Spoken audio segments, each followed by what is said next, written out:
Hello everyone, welcome to a new numerical. आज इस numerical में देखेंगे कि जो एनालाइज है वो कैसे करते हैं डबल एंगल डिसकंटिन्यूअस स्ट्रट का। ये क्वेश्चन बोलता है calculate the strength of a continuous strut of length 3.2 metre. The strut is stack bolted and the connected to a 10 mm gusset plate. The strut consist of two unequal angle 100 mm into 75 mm into 8 mm with a long leg connected and placed on opposite side of the gusset plate। तो इसमें तो इन्होंने एक ही case बोला है, लेकिन हम एक दूसरा केस भी करेंगे जिसमें ये same side of the gusset plate connected है back to back by tack welded, और दोनों ही टैग वोल्टेड से कनेक्ट हैं। अब हम क्या करेंगे कि हमें गिवन डाटा क्या दिया गया है हम वो लिख लेते हैं। तो हमें जो गिवन डाटा दिया गया है वो बोला है कि एक डबल एंगल। ये डबल एंगल क्यों है? क्योंकि इन्होंने बोला है टू अनइक्वल एंगल्स। ये हमें टू अनइक्वल एंगल दिए गए हैं, इसलिए इसे डबल डिसकंटिन्यूअस स्ट्रट बोलेंगे।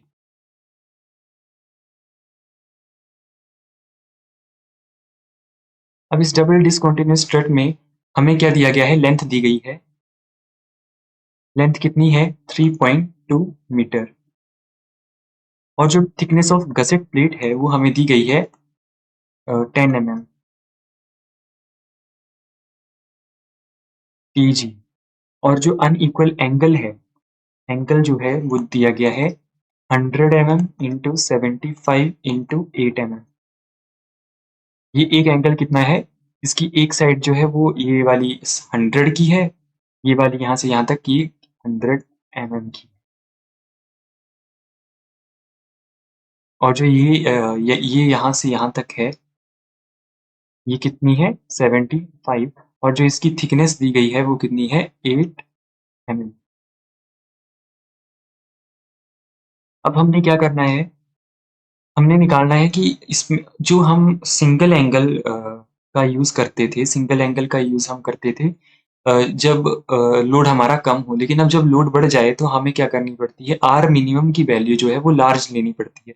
तो आर मिनिमम की वैल्यू हम लार्ज कैसे लेंगे? हम एक और एंगल, एडिशनल एंगल इसके साथ जोड़ देंगे, जिससे कि हमारे आर मिनिमम की जो वैल्यू है वो लार्ज हो जाएगी और जो हमारा लोड है वो सपोर्ट हो जाएगा।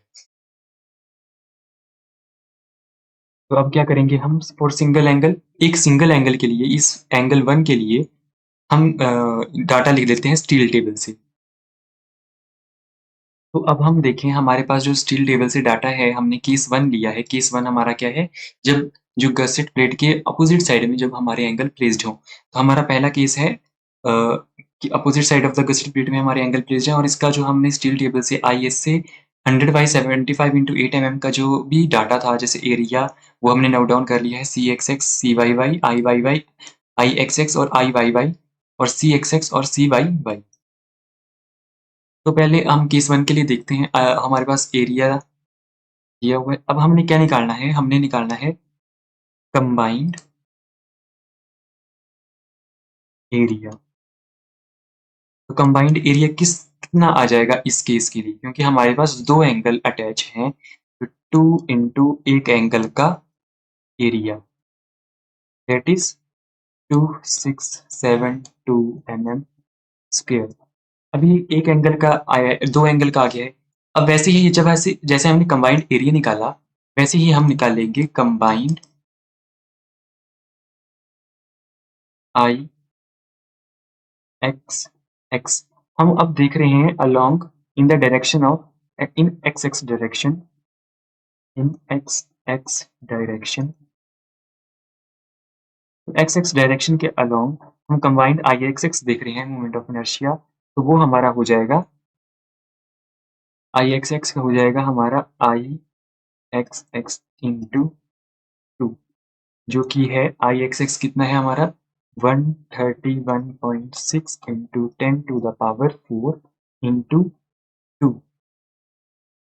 तो ये हो जाएगा आई एक्स एक्स स्टार। हम इसे स्टार से डिनोट करेंगे क्योंकि ये कंबाइंड है। तो ये आ जाएगा, तो ये आ गया हमारे पास 263,263.2000 इंटू 10⁴ mm4। ये आ गया हमारे पास आई एक्स एक्स स्टार। वैसे ही अब हम क्या करेंगे, combined R Y Y R X X, combined R X X find out करेंगे। तो कैसे आ जाएगा, रूट आई अपॉन ए। तो आई क्या है हमारा, 263.2 इंटू 10⁻⁴ अपॉन एरिया कितना है, 2672। ये आ गया हमारे पास 985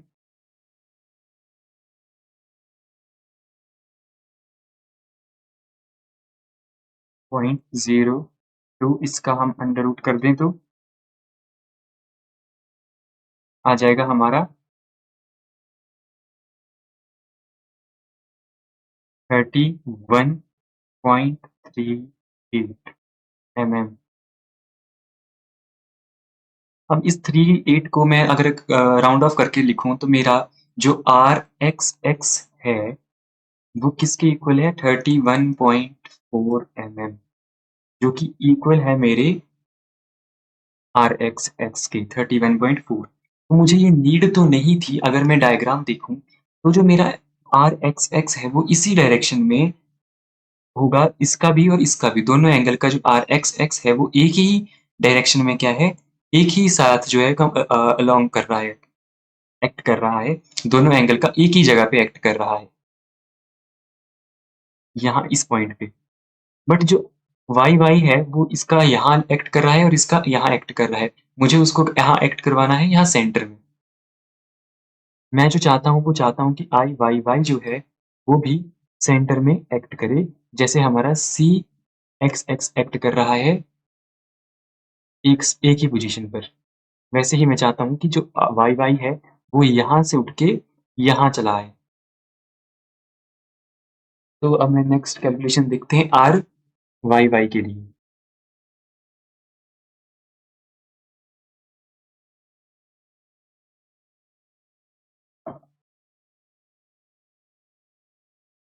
तो अब मैं कैलकुलेशन देखूंगा आर वाई वाई स्टार के लिए, जो कि कंबाइंड होगा।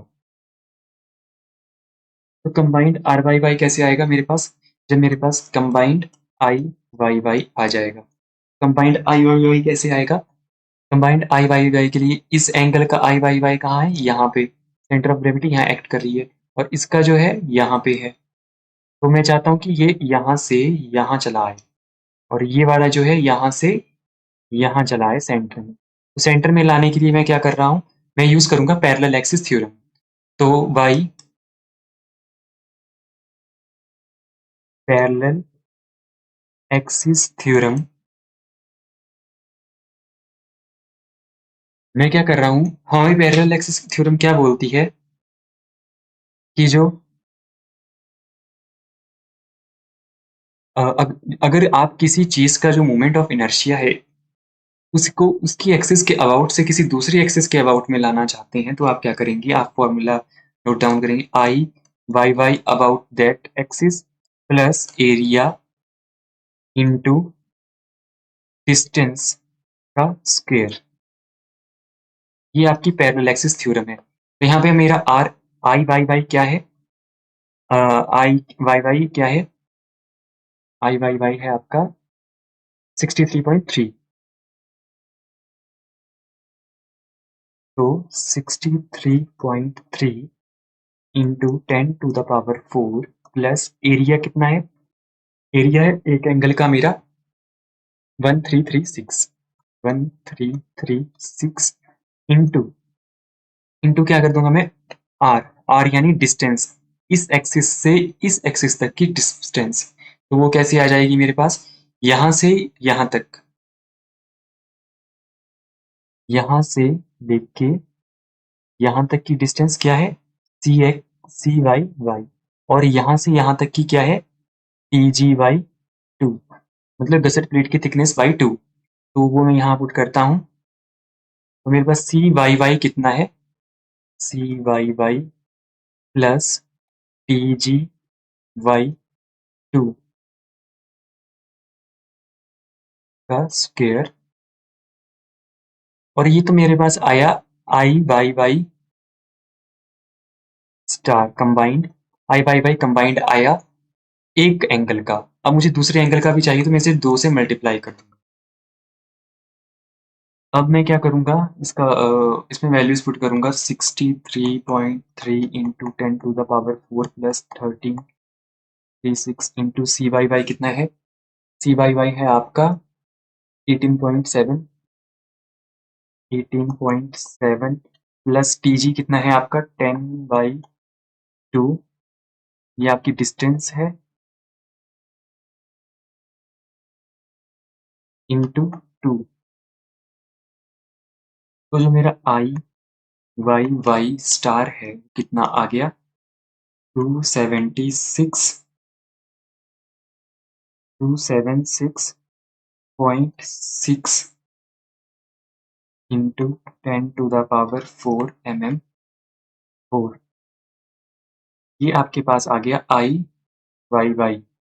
अब आई वाई वाई से मैं क्या निकालूंगा, कंबाइंड आर वाई वाई। तो कंबाइंड आर वाई वाई कैसे निकलेगा यहीं पे देखते हैं। आर वाई वाई का क्या फॉर्मूला होता है, R Y Y star root I Y Y star upon area. Area कौन सा, एक कंबाइंड एरिया। तो कंबाइंड एरिया, हाँ, तो ये आ जाएगा आपका 276.6 इंटू 10⁴ 2 इंटू 1336 का अंडर रूट। तो आपका आर वाई वाई स्टार जो है वो आ जाएगा, तो जो आपका आर वाई वाई है वो आ जाएगा 32.9, 32.174 mm। तो ये जो आर वाई वाई है जो कंबाइंड है वो हमारे पास आ गया 32.17। तो जो मेरे पास दो कंबाइंड आर रेडियस ऑफ जाइरेशन आए थे, उनमें से मुझे मिनिमम चूज करना पड़ेगा। तो मिनिमम जो होगा वो हो जाएगा 31.4 आर एक्स एक्स, आपका मिनिमम हो जाएगा। अब जो है, अब मैं निकालूंगा रेडियस सिलेंडरनेस रेशियो। तो सिलेंडरनेस रेशियो के लिए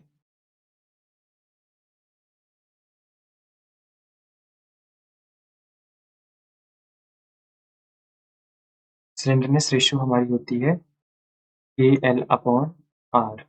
तो के की वैल्यू मैं कहाँ से निकालूं, डबल एंगल में जो है के की वैल्यू होती है 0.85 इंटू एल। एल हमारे पास कितनी दी है 3200 mm और आर मिनिमम की वैल्यू आई है 31.4। तो जब मैं अगर इसको कैलकुलेट करूँ तो ये मेरी आती है 86.62 स्लेंडरनेस रेशियो, जो कि लेस है 180 से, डेट इज सेफ। अब क्या करना है मुझे, बकलिंग क्लास क्या होती है, एक एंगल सेक्शन की बकलिंग क्लास होती है सी। हमें टेबल 9C से डायरेक्ट FCD की वैल्यू फाइंड आउट कर लूंगा for my slenderness ratio 86.62 and FY 250।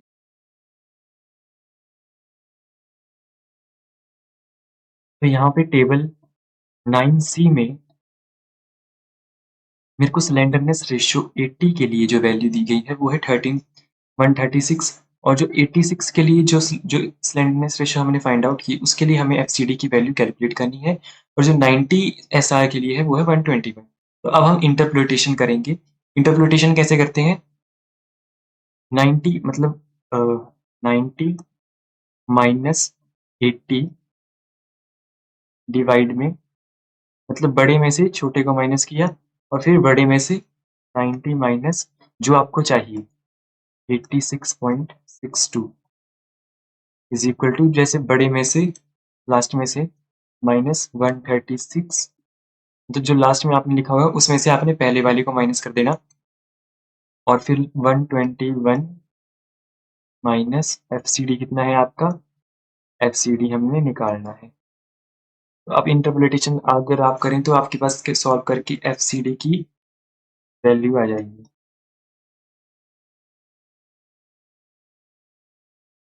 आपकी जो FCD की वैल्यू होगी वो आपकी आ जाएगी 126.07। अब इस FCD की वैल्यू से आप क्या कर सकते हैं, PD निकाल सकते हैं। PD कैसे आ जाएगा, AE इंटू FCD, AE हमारा combined AE into FCD 126.07 into था 26728, ये आपका आ जाएगा 336,859, 336.869, 869 किलो न्यूटन। आप इसे 10⁻³ से मल्टीप्लाई करेंगे तो आपके पास किलो न्यूटन में वैल्यू आ जाएगी। तो जो ये PD है हमारा आया है, ये किससे ज़्यादा है, ये ज़्यादा है हमारे लोड से। लोड हमारे पास कितना था, लोड था हमारा, लोड हमें नहीं दिया था, तो बस हमें डिज़ाइन स्ट्रेंथ कैलकुलेट करने के लिए बोला था, वो हमारी आ चुकी है।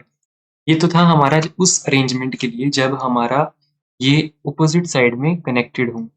बट जब ये सेम साइड में कनेक्टेड होंगे तो हम कैसे फाइंड आउट करेंगे, वो भी हम देख लेते हैं। वही है हमारा case 2 when placed on same side. तो उस टाइम पे कंबाइंड एरिया क्या हो जाएगा, 2672 पिछले केस की तरह mm²। अब इन अगर मैं कौन सी डायरेक्शन में, अगर मैं वाई डायरेक्शन में देखूं,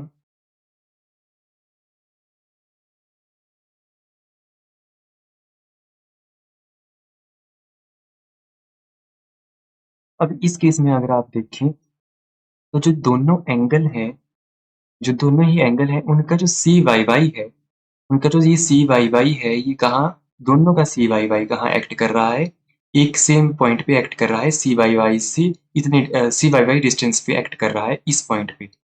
बट जो हमारा सी एक्स एक्स है वो एक का एंगल का ऊपर एक्ट कर रहा है यहाँ पे, और एक का यहाँ नीचे बॉटम में एक्ट कर रहा है इसमें।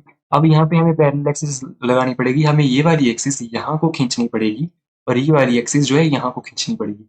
उसके लिए मैं लगाऊंगा पैरेलल एक्सिस थ्योरम। तो अब पिछले टाइम में तो इसमें यहाँ से यहाँ तक खींचने के लिए ये गसेट प्लेट की थिकनेस भी ऐड हो रही थी, बट अब इस केस में यहाँ पे कोई भी थिकनेस और ऐड नहीं है, इसीलिए हम क्या करेंगे, डायरेक्ट सी एक्स एक्स प्लस सी एक्स एक्स ही उसकी डिस्टेंस रखेंगे।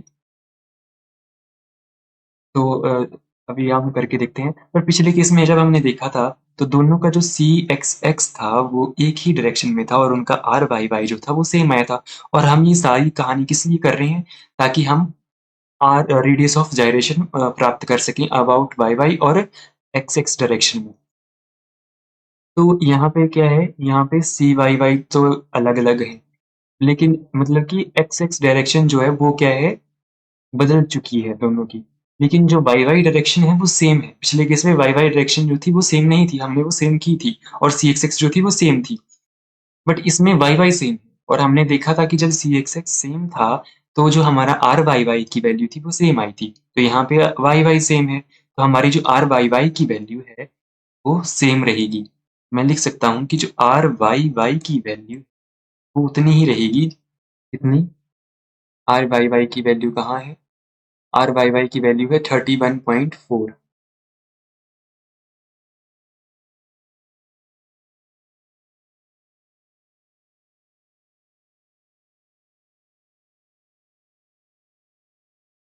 आर वाई वाई की वैल्यू है 31.4 mm। अब मुझे देखने की ज़रूरत है इन एक्स एक्स डायरेक्शन में। तो एक्स एक्स डायरेक्शन में मैं अगर देखूँ तो मेरा जो कंबाइंड आई एक्स एक्स है वो कितना आ जाएगा?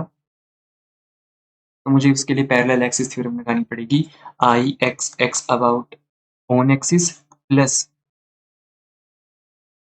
एरिया इंटू डिस्टेंस का स्क्वायर। डिस्टेंस कितनी है? यहाँ से यहाँ तक सी एक्स एक्स का स्क्वायर। अब ये सी एक्स एक्स का स्क्वायर हो गया।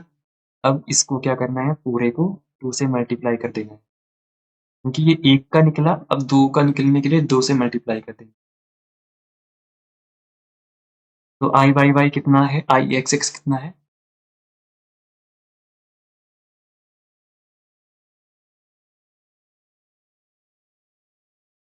131.6 131.6 131.6 into 10 to the power 4 plus area A का कितना है? 130.36 इंटू सी एक्स एक्स कितना है? सी एक्स एक्स है 31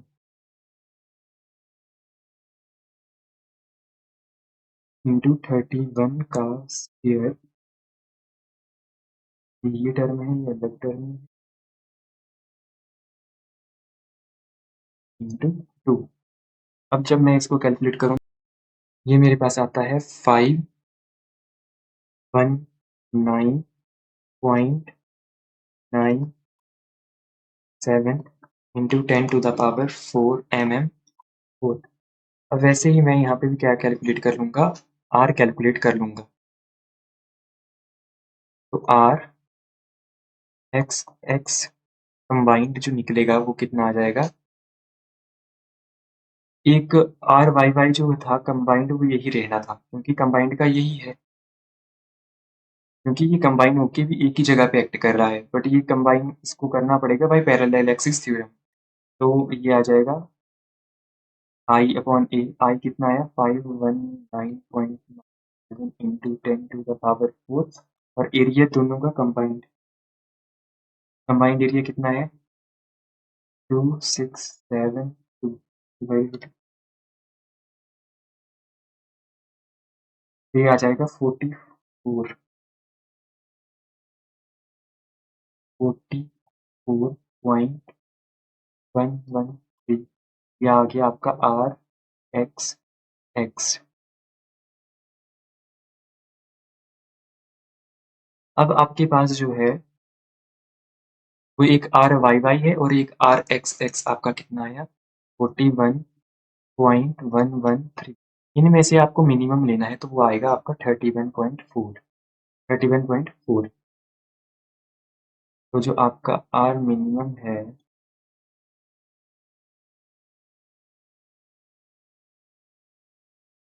आर मिनिमम आपका आया 31.4 mm।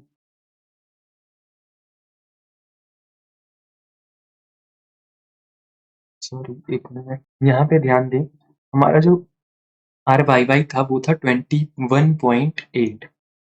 तो 21.8, तो यहाँ पे ये नहीं आएगा। हमारा जो आर वाई वाई है वो है 21.8। आर वाई वाई जो है वो है 21.8 mm। और जो नेक्स्ट हमारे पास आया था 44.11 mm। ये हमारा आया था आर एक्स एक्स। इन दोनों में मिनिमम क्या है? 21.8 आर मिनिमम। आर मिनिमम ये नहीं है, आर मिनिमम हो जाएगा 21.8। तो हमने देखा कि इन दोनों ही केसेस में ये जो हमने इतना बड़ा कैलकुलेशन किया वो फालतू का स्टेप था। आपका जो आर मिनिमम और दोनों केसेस में रहेगा वो आपको स्टील टेबल में दिया होगा वही आएगा। तो आपकी आगे से कैलकुलेशन बिल्कुल ठीक हो जाएगी अगर आप आर मिनिमम ये लिख के चलें तो। आर मिनिमम क्या है? अब हमें क्या निकालना पड़ेगा? Slenderness ratio. स्लेंडरनेस रेशियो के एल अपॉन आर मिनिमम। ये कितना है आपका? 0.85 इंटू आर कितना है? 32 एल कितना है 3200 और 21.8। तो अब कितना आ जाएगा ये करके 0.85 इंटू 3200 डिवाइडेड बाई 21.8, ये आएगा आपका 124.77 124.77। अब आपने टेबल 9C से वैल्यू देखनी है और SR 124.77 के लिए और FY 250 के लिए।